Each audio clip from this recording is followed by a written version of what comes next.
2030 세대는 친북 친중적인 신종교 노인들에게 착취당하고 있다. 여기에 대해서 말씀을 드리겠습니다. 세대 코인을 빨고 싶은 범야권 소장파 정치인들에게 말씀드리겠습니다. 세대 착취. 정치권은 계속 은폐하고 양심적 경제학자들은 계속 입을 터는 주제입니다.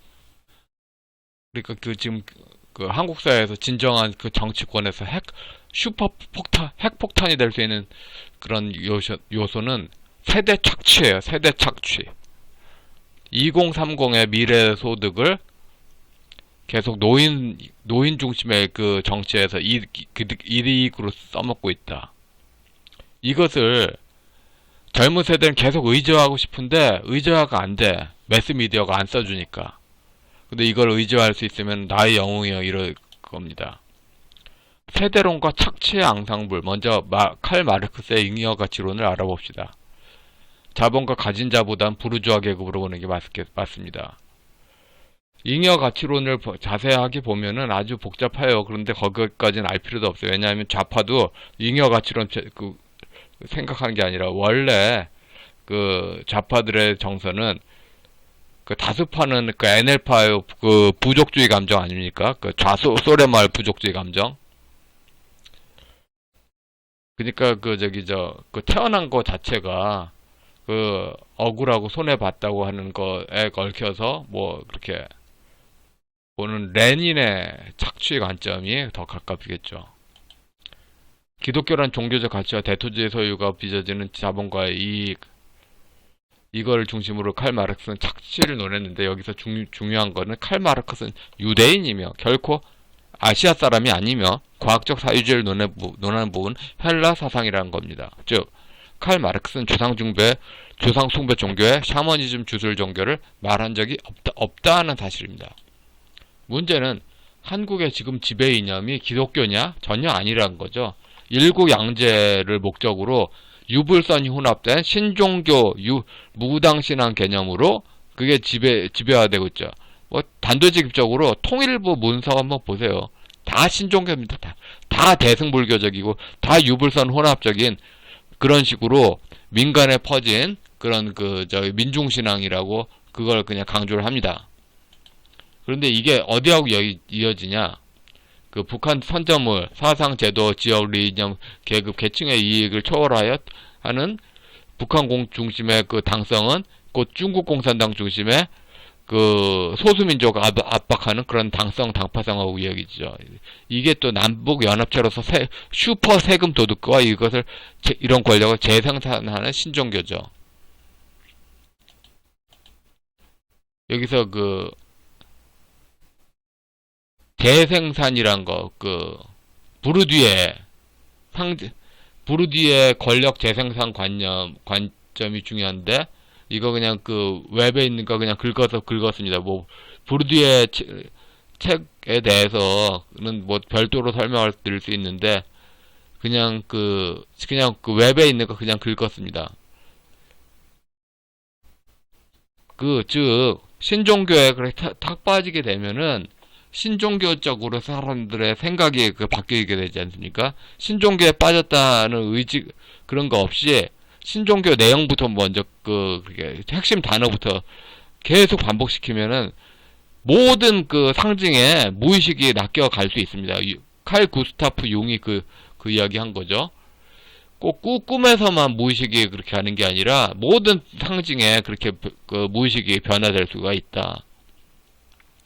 신종교 상징을 집단적으로, 고의적으로 노출시키면은 사람이 세뇌가 됩니다. 그래서 신종교에 낚여서 누구 하는 말은 무조건 옳을 거야. 누구 하는 건 누구는 무조건 정도령일 거야. 누구는 영웅이라서 자기들을 무릉도원 데려가 줄 거야 하는 식으로 세금 폭탄 공화국이 정당화가 되고 있습니다. 이미.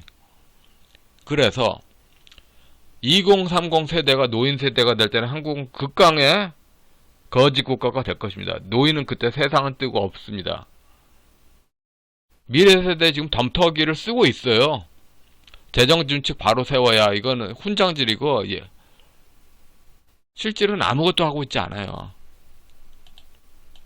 중도 균형, 조화, 중용, 상생 이런 식으로 사대부 귀족의 권력을 강화하고 국민소득을 유지하기 위해서 추경하는데 결국은 그 억지로 올려놓은 국민소득의 그 높은 거가 유지가 안 되기 때문에 이렇게 추경하는 거잖아요.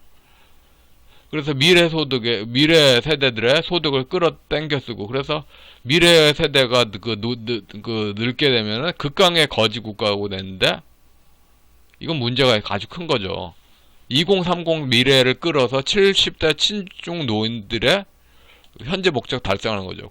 국민소득을 그렇게 현재 자산법을 유지하려면 2030 미래 세대를 끌어쓸 수밖에 없는데, 게다가 남북연합체로 작용화 준비로 국민 세뇌 비용으로 여기서도 세금 낭비로 그렇게 가고 있죠. 이런 세금 낭비를 하는 것에서 2030 미래 소득을 끌어쓰는 게 계속 반복되고 있습니다.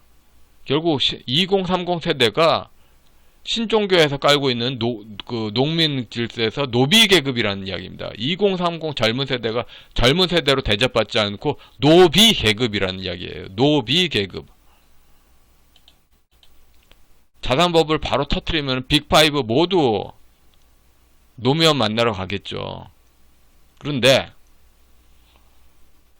일단은 자산법을 그렇게 한꺼번에 팡 터트리는 게 아니라 질서 있게 자산법을 꾸준히 터트리면서 꾸준히 한마디로 2030 세대의 미래 소득을 어느 선에서는 지켜준다 하는 차원으로 딱 이렇게 가야죠.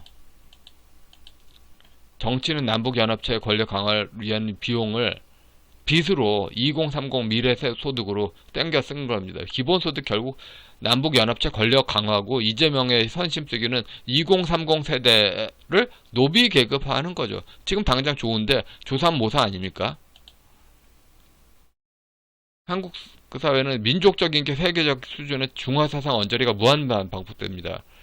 미국 편에 서면은 한반도 평화 어려워. 이거는 중화사상으로 한국의 안보가 보호가 된다. 상대를 규정한 낡은 이념 투정 꺼내야. 이것도 중화사상으로 정세균의 이야기.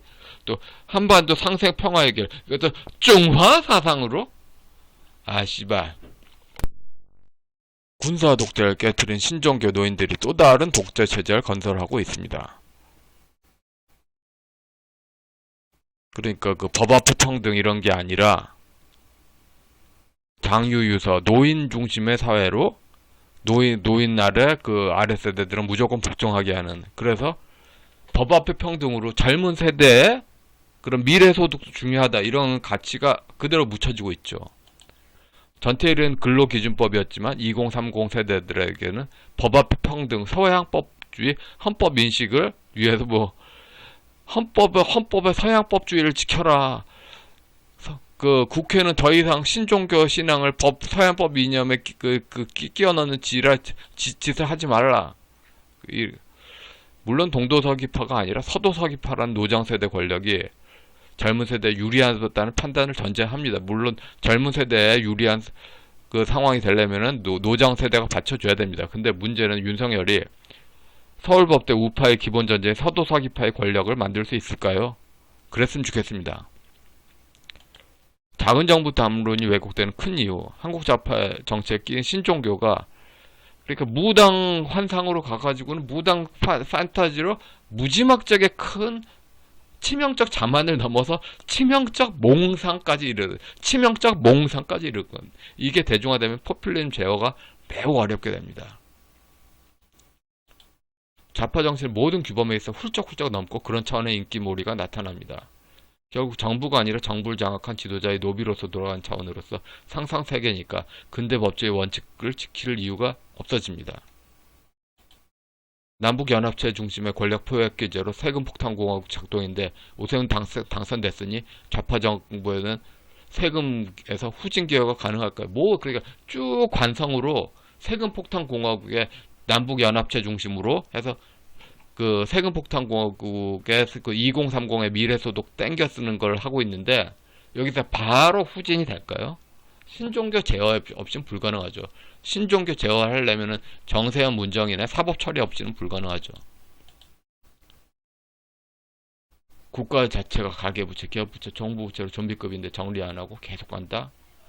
2030 노비아로. 그러니까 그 서방 하이에크냐 동방 케인즈냐 이게 중요한 게 아니라 지금 그 김대중 변양균 친중 경제학의 문제로 케인즈안과 하이에크안을 대승불교적으로 김대중 안에서 결합한다. 이 경제학이 사기죠, 사기 경제학이죠. 그래서 세대론 코인은 최소한 2030 세대의 그 박탈 감정으로 해서 친중 친북파와 그대로 바로 대결 구조로 할 수 있게 이 정도는 해야지 뭔가 볼만하지 않겠습니까? 70대 동도서기파 신종교 노인들이 내세우는 586 바지 사장의 진짜 피해자는 2030입니다. 예, 여기까지 하겠습니다.